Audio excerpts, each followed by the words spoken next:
tentang puasa doa. Jadi mungkin banyak kita di tempat ini mungkin sudah sering dengar firman Tuhan tentang apa sih puasa doa. Kenapa sih kita orang Kristen itu, anak Tuhan itu perlu berdoa dalam kehidupan kita gitu ya. Boleh kita buka Filipi 4 ayatnya yang ke-6 sampai yang ke-7. Filipi 4 ayat yang ke-6 sampai yang ke-7. Saya baca bagi kita. Filipi 4 ayat yang ke-6 sampai 7. Janganlah hendaknya kamu khawatir tentang apapun juga, tetapi nyatakanlah dalam segala hal keinginanmu kepada Allah dalam doa dan permohonan dengan ucapan syukur. 7. Damai sejahtera Allah yang melampaui segala akal akan memelihara hati dan pikiranmu dalam Kristus Yesus. Nah, mungkin bagi kita anak muda di tempat ini kita sering bertanya, apa ya puasa doa itu?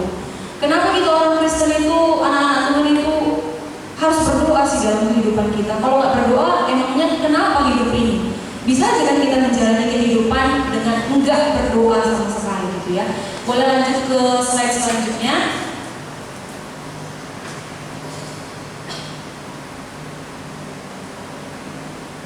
Nah, di slide selanjutnya itu bertanya gitu. Mungkin setelah kita tahu arti berdoa tadi, apa sih yang menjadi penghalang kita? Nah, sebelum kita masuk ke dalam firman Tuhan tentang apa puasa doa, tokoh-tokoh Alkitab apa aja yang misalnya diubahkan dengan doa mereka gitu. Nah, di sini saya mau bertanya kepada teman-teman, apa sih yang menjadi penghalang diri kita sendiri, nggak usah dulu orang lain, diri kita sendiri untuk tidak berdoa dalam kehidupan kita? Misalnya gitu ya, kalau saya pribadi mungkin mengalami dalam hal seperti ini yang jadi penghalang.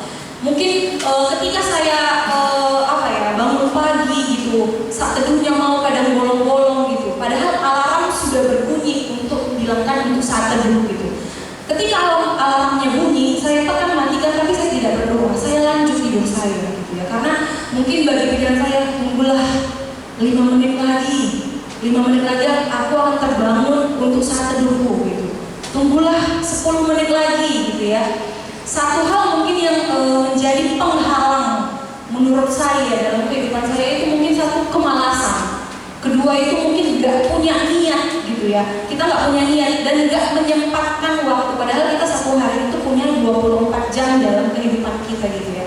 Masa dalam 24 jam itu 5 menit aja kita nggak bisa nyiapin diri kita untuk sungguh-sungguh datang naikin doa ucapan syukur kita buat Tuhan. Nah, buat teman-teman misalnya kasih satu contoh gitu ya, apa yang jadi penghalang teman-teman di tempat ini supaya apa yang menjadi penghalang teman-teman nggak mau berdoa gitu ya, lupa berdoa gitu. Siapa ya? Junita.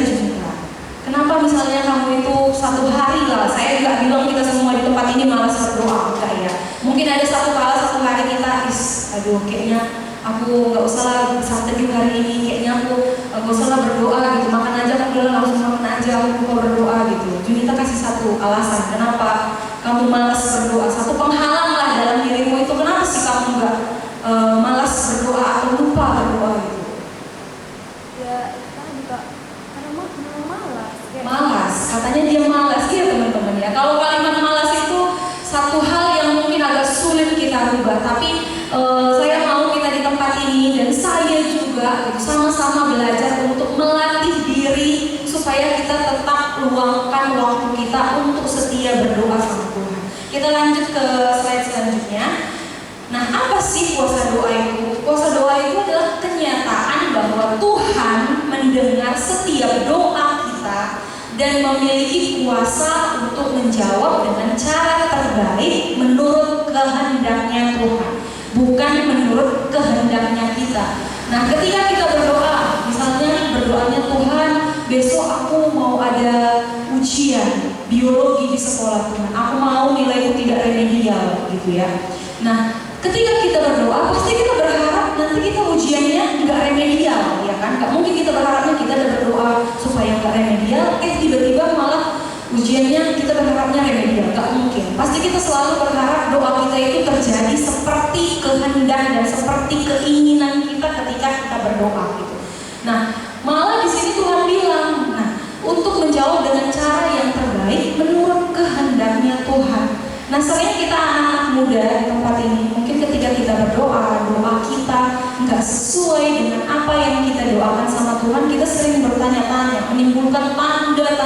dalam hidup kita.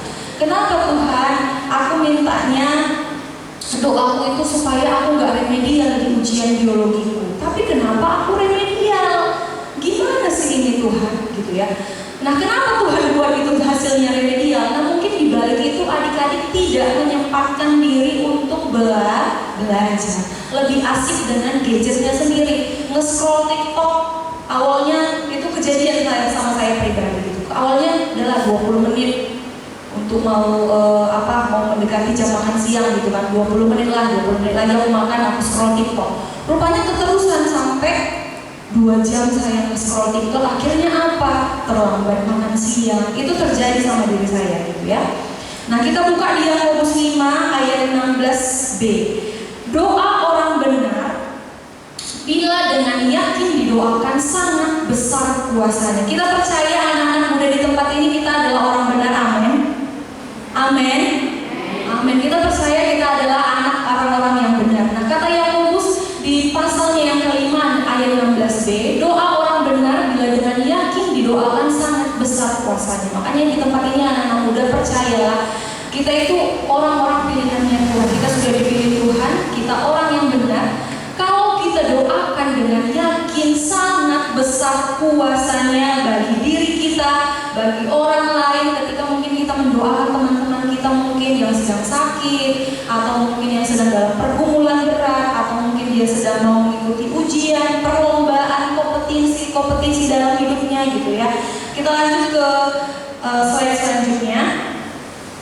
Nah, apa sih tujuan doa itu dalam hidup kita? Nah, tujuan doa itu dalam hidup kita, doa itu menjadikan kita terkoneksi dengan Tuhan gitu ya. Makanya sering dibilang kalau orang Kristen itu napas kehidupannya doa gitu ya. Tanpa doa itu berarti kita kehilangan napas kehidupan kita. Kalau kita nggak bernapas, berarti kita nggak bisa hidup gitu. Kita mati dalam apa? Mati dalam kerohanian kita gitu. Iman kita nggak jadi kuat. Coba kita buka di 1 Raja-Raja 18 ayat 41 sampai 45. Ini adalah salah satu tokoh Nabi Elia.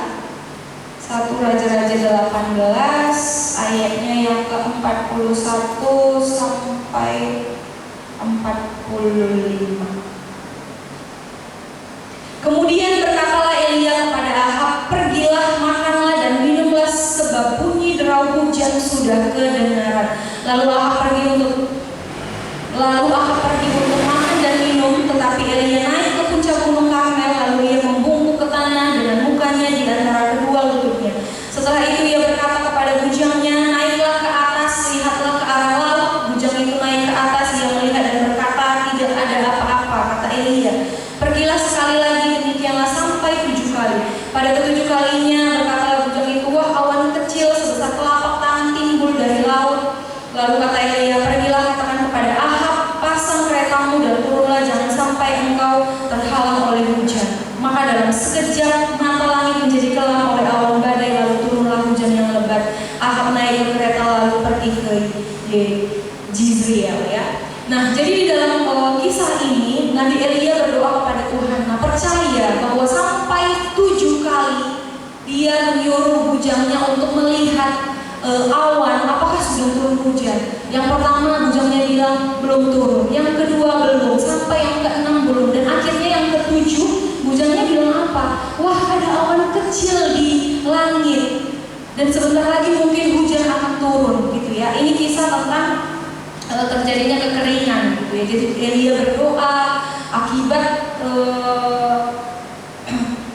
di ayat-ayat sebelumnya, akibat mereka melakukan penyembahan atau tidak memberikan persembahan yang tulus kepada Tuhan gitu. Jadi ketika itu Elia berdoa kepada Tuhan, sujud di bawah kakinya Tuhan, sampai akhirnya mungkin dalam proses hidup kita seringkali berdoa 1 sampai 2, 3 kali, mungkin gak jawab, gak dijawab-jawab, udahlah kayaknya gak usah lagi aku berdoa karena udah 3 kali kudoakan. Jangankan 3 kali, sampai umurku sekian, udah berapa tahun kudoakan, gak ada jawabannya. Sampai udah 5 tahun kudoakan, udah gak usah lagi aku berdoa, gak penting doa itu, karena udah sampai 5 tahun, udah sampai 10 kali kudoakan, gak ada aku terima jawabannya. Mungkin kita sering mengalami hal seperti itu ya. Nah, tapi dari Elia kita belajar bahwa sampai berkali-kali pun kita harus tetap mencoba, kita harus tetap menaikkan ucapan syukur dan doa kita kepada kepada Tuhan. Yang kedua adalah doa itu adalah sesuatu hal yang bisa mengubahkan kita, gitu ya teman-teman. Kenapa saya bilang doa itu bisa mengubahkan kita? Nah, itu terjadi ketika saya pribadi misalnya ada teman mungkin, atau ada misalnya orang tua kita lah, nggak usah teman ya. Ada orang tua kita. Ketika dia mendoakan anaknya, Tuhan Yesus, aku mau anakku ini mempunyai hati yang lembut. Tuhan Yesus, aku mau anakku ini menjadi anak yang takut akan Tuhan, dengar-dengaran. Walaupun mungkin dalam proses doa orang tua kita itu melihat kok gak ada ya, melihat anakku ini berubah-berubahnya. Kok tetap aja dia melawan sama aku? Kok tetap aja dia berbohong sama aku? Nah, coba kita buka di Kisah Para Rasul 12 ayat 1 sampai dengan 19. Kisah Para Rasul 12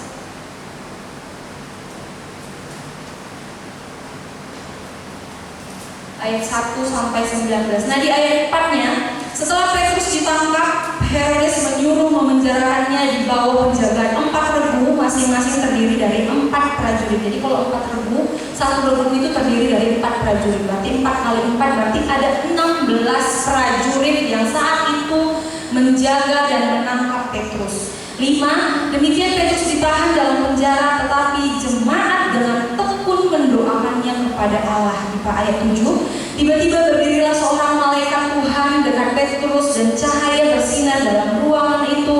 Malaikat itu menepuk Petrus untuk membangunkannya, katanya, bangunlah segera. Maka gugurlah rantai itu dari tangan Petrus. 8. Ikatlah pinggangmu dan kenakanlah sepatumu. Ia pun berbuat demikian. Kenakanlah jubahmu dan ikutlah aku. 9. Lalu ia mengikuti malaikat itu keluar dan ia tidak tahu bahwa apa yang dilakukan malaikat itu sungguh-sungguh terjadi. Sangkanya ia hanya melihat suatu penglihatan. 11. Dan setelah sadar akan dirinya, Petrus berkata, sekarang tahulah aku benar-benar bahwa Tuhan telah menyuruh malaikatnya dan menyelamatkan aku dari tangan Herodes dan dari segala sesuatu yang diharapkan orang Yahudi. Nah, di ayatnya yang kelima tadi dibilang, demikianlah Petrus ditahan di dalam penjara, tetapi jemaat dengan tekun mendoakannya.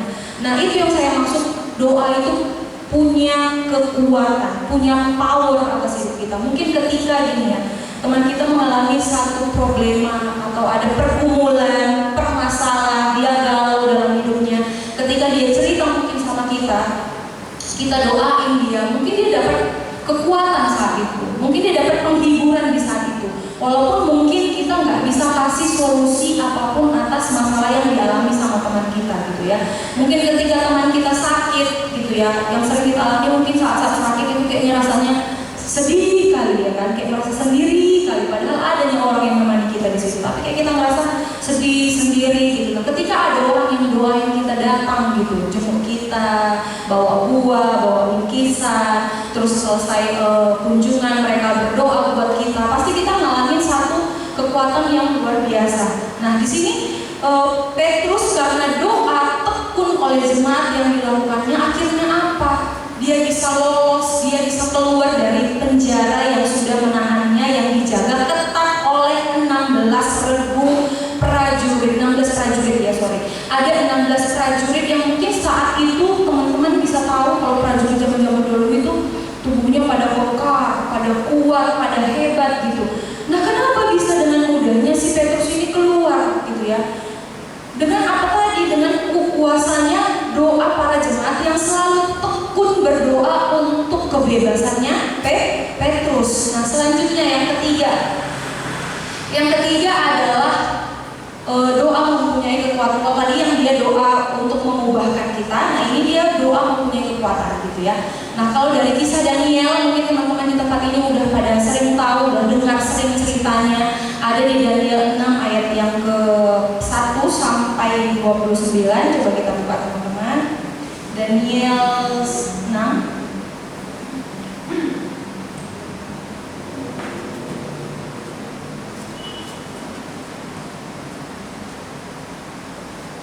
Daniel 6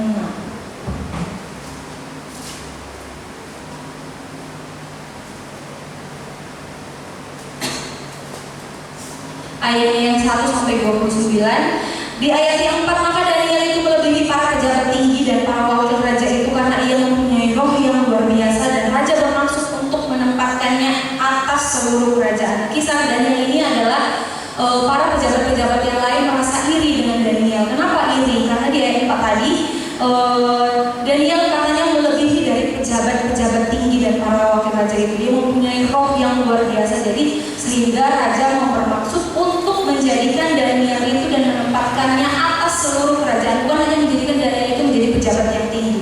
Kemudian para pejabat tinggi dan wakil raja itu mencari alasan dan dakwaan terhadap Daniel dalam hal pemerintahan, tetapi mereka tidak mendapat alasan apapun. Nah, ketika para pejabat yang lain merasa iri kepada Daniel, mereka mencoba untuk mencari alasan dan dakwaan. Tapi ketika mereka setelah mencari dakwaan dan alasan untuk menjatuhkan Daniel, mereka tidak menemukan apapun untuk menjatuhkan Daniel kecuali lewat ibadahnya Daniel, gitu ya. Nah, ketika itu para pejabat lain berkata kepada raja supaya mengeluarkan satu aturan bahwasanya semua masyarakat, semua pejabat yang ada di daerah itu tidak boleh menyembah Allah lain selain dia, gitu ya. Jadi Daniel tetap bertekun, tetap taat sama imannya, dia tetap berdoa kepada Tuhan Yesus, dan mengakibatkan dia harus dijebloskan ke dalam gua singa. Nah, ayat 17, sesudah itu raja memberi perintah, lalu Daniel dilemparkan ke dalam gua singa. Berbicara raja kepada Daniel, Allahmu yang kau sembah dengan tekun, dialah kiranya yang melepaskan engkau. Maka dibawalah sebuah batu dan diletakkan pada mulut gua itu, lalu raja mencap itu dengan cincin materainya dan dengan cincin materai para pembesarnya, supaya dalam hal Daniel tidak dibuat perubahan apapun, gitu. 23, Allahku telah mengutus malaikatnya untuk mengatupkan mulut singa-singa. Nah, setelah dimasukkan ke dalam penjara, ketika itu dibuka lagi penjaranya dan mereka melihat bahwa Daniel dalam keadaan baik-baik saja, tidak ada luka, tidak ada cacat, bahkan dia masih keadaan baik-baik saja, gitu. Ayat 23 katanya, Allahku telah mengutus malaikatnya untuk mengatupkan mulut singanya sehingga mereka tidak mengapa-ngapakan aku, karena ternyata aku telah bersalah di hadapannya, tetapi juga terhadap Tuanku ya Raja. Aku tidak melakukan kejahatan. Maka ditariklah Daniel dari dalam gua singa itu dan tidak mendapatkan luka apa-apa padanya, karena ia percaya kepada Tuhan. Nah, di ayatnya yang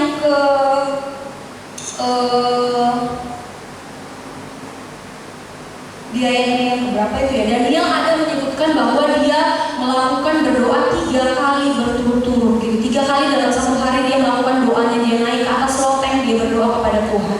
Nah, itu yang saya maksud ketika doa itu memiliki kekuatan atas hidup kita. Jadi anak-anak muda di tempat ini, percayalah, ketika kau berdoa dengan sungguh-sungguh, doamu itu memiliki kekuatan yang luar biasa atas hidupmu dan bagi orang lain ketika engkau mungkin berdoa kepada orang lain. Kita lanjut ke slide selanjutnya. Nah, bagaimana sih cara kita berdoa itu supaya doa kita itu benar-benar, gitu ya. Saya ada mencampurkan 5, teman-teman.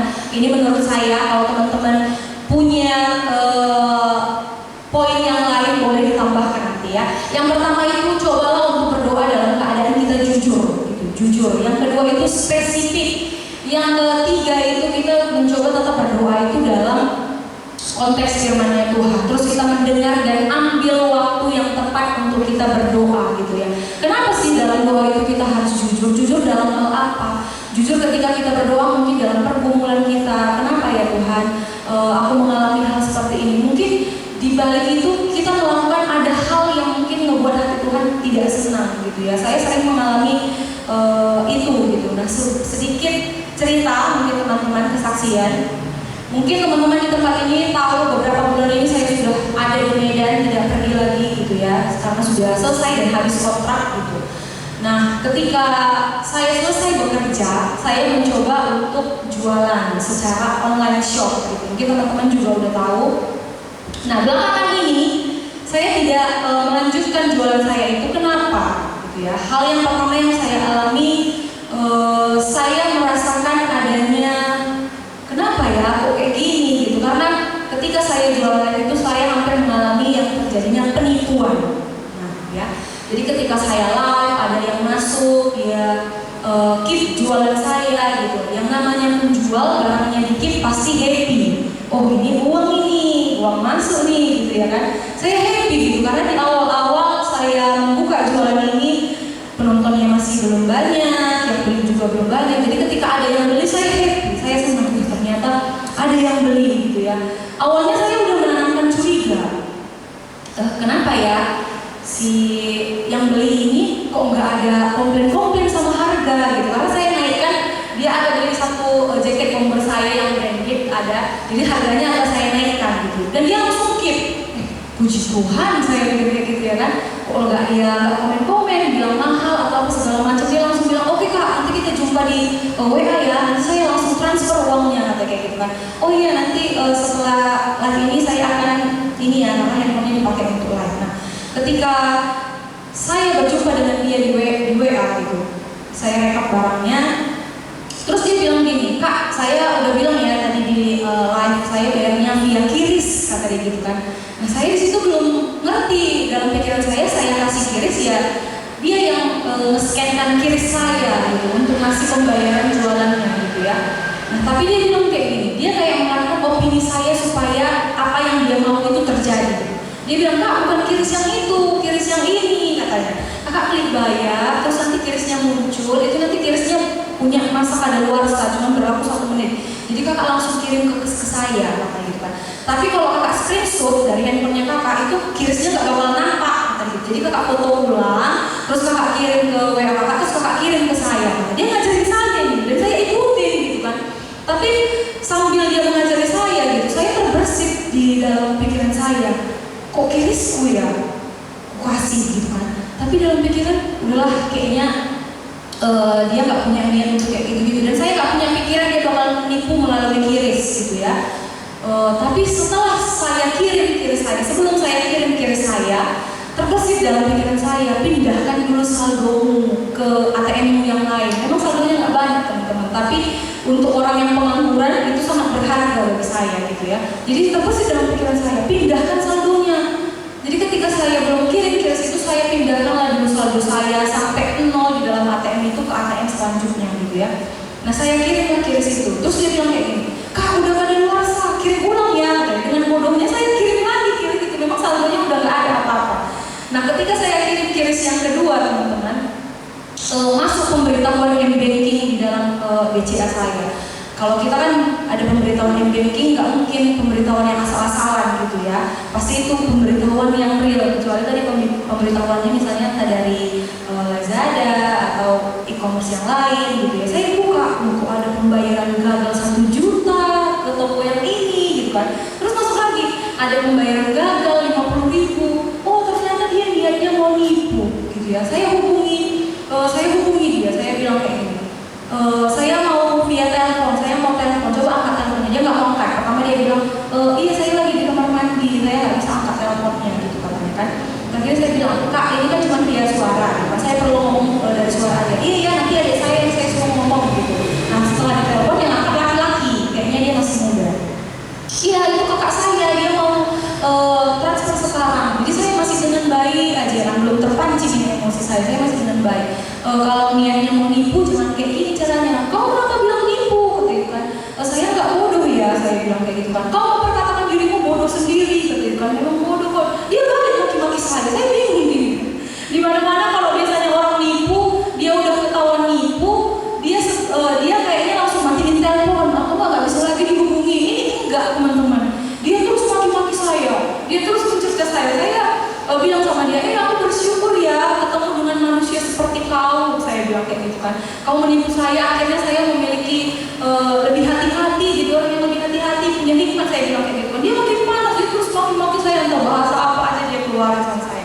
Terakhirnya karena dia nggak mau matiin, saya yang matikan. Daripada saya terpancing emosi, nggak jelas saya marah-marah di sini, nggak apa juga sama dia, nggak gimana juga sama dia, saya matiin. Teman-teman tahu dia telepon saya berkali-kali, bayangkan. Di situ saya ngasih ini penipu apa gitu ya. Udah dia yang nipu, kenapa dia nelpon saya berkali-kali, malah dia WA saya lagi. Dia kayak melakukan pengancaman, dia bilang kayak gini, dikirimnya nomor rekening dan nama saya, hati-hati aja kau ya, siap-siap kau rekeningmu bakalan ini kata kayak gitu kan. Di saat itu saya merasa takut memang satu sisi, karena rekening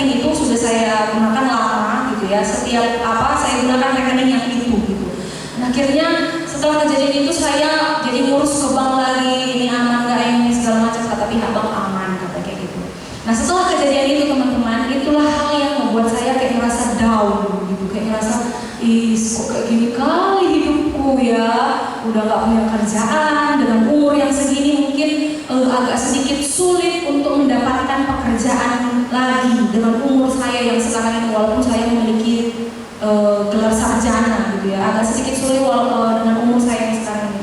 Dan sampai detik ini teman-teman, saya sedang berproses untuk menginikan diri saya, apa ya yang harus kulakukan Tuhan gitu ya, dengan mungkin adanya kekurangan modal gitu ya, dengan usaha ini adanya karena setelah kejadian itu saya coba lagi tetap aja ada yang masuk gitu dengan akun yang berbeda, dengan nggak tahu lah itu orang yang sama atau tidak, tapi nama akunnya berbeda. Kalau nama akunnya itu kan bisa diganti-ganti gitu ya, itu saya nggak tahu. Dan saya mengalami kayak aduh, apa yang terjadi lagi, kok masih kayak gitu aja gitu ya, umur udah segini kok masih hal yang kayak gitu lagi didapati ya Tuhan gitu ya. Tapi dalam satu sisi saya berpikir seperti ini, saya tetap naikkan doa saya kepada saya nggak tahu rencana Tuhan apa gitu ya. Kalau rencana saya punya rencana, ya saya tetap lanjutkan ini, usahanya bakalan ini, saya udah punya pikiran panjang, saya bakalan buka ini, saya bakalan ini segala macam. Tapi yang terjadi itu kehendaknya Tuhan gitu ya, sama seperti cerita yang semalam kita saksikan di Al-Qayyum gitu, ada yang pemain basket itu dia punya kehendaknya, dia pengen ini, tapi Tuhan lakukan kehendaknya atas hidupnya gitu. Dengan apa? Mungkin di awal dia merasa kayak dia jatuh, kenapa aku udah jadi atlet, kenapa harus kakiku ini yang ini mengakibatkan aku jadi gak bisa lagi atlet gitu. Tapi di balik semua itu teman-teman, percayalah Tuhan punya rancangan yang indah. Nah dia jadi apa? Dia menjadi apa katanya kemarin, dia buka ada satu channel, terus dia jadi pengajar bahwa buat anak-anak yang mungkin dipandang sebelah mata sama orang, dia jadi salah satu kekuatan bagi orang-orang yang mungkin saat itu tidak memiliki kekuatan, tapi dia jadi satu harapan untuk orang-orang yang tidak memiliki harapan di saat itu. Nah sebagai bahan refleksi sama kita, coba pikirkan apa satu hal yang anak-anak muda di tempat ini gumulkan hari ini. Apa sih satu hal yang pengen kalian doakan di dalam diri kalian hari ini? Buat orang lain kah? Atau buat diri kalian kah? Buat orang tua kah? Buat saudara?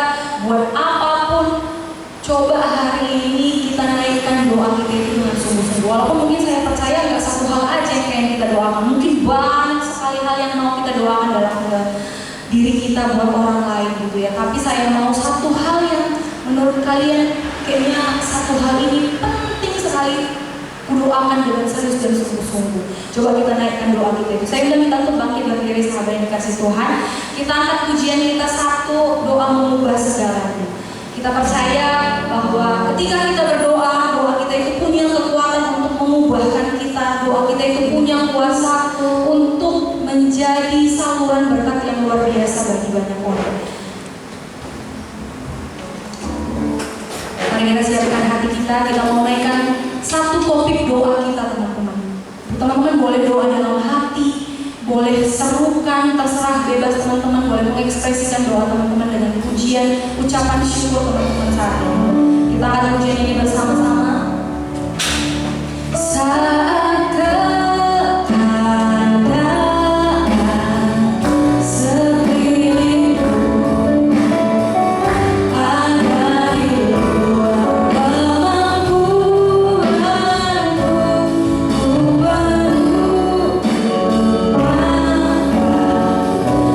Mencarimu doa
doa kami bagi Tuhan.